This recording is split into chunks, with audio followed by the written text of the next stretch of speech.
J'avais le goût de te parler de quelque chose qui est super important pour avoir de la douceur financière dans ta vie. C'est d'être conscient de ce que tu as maintenant. Trop souvent, j'entends mes clientes, des amis, mon chum, moi-même, dire: «Ah, je manifeste l'abondance financière, je veux manifester beaucoup d'argent». Mais là, on va déconstruire. L'abondance financière, elle est déjà là dans ta vie. C'est juste que peut-être que tu n'es pas capable de la recueillir, pas capable d'en fait, de la faire fleurir, mais tu l'as déjà plantée et elle est là, prête à être recueillie. Donc, dans ces 31 prochaines capsules du mois de décembre, je vais vraiment t'amener là-dedans. Puis la première grande étape, c'est vraiment de te dire, de prendre conscience de ce que tu as présentement. Prendre conscience de toute l'abondance qui t'entoure.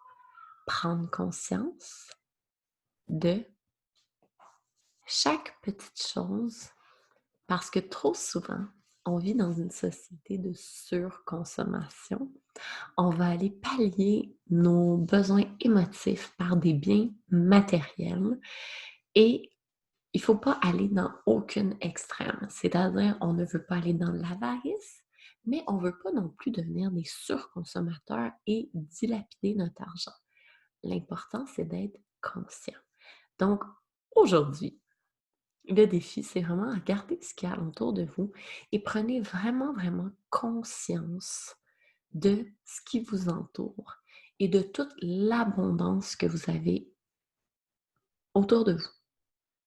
Juste le fait d'avoir de l'eau, de l'électricité, un toit, d'être dans une maison chaude, d'avoir des vêtements, c'est de l'abondance incroyable.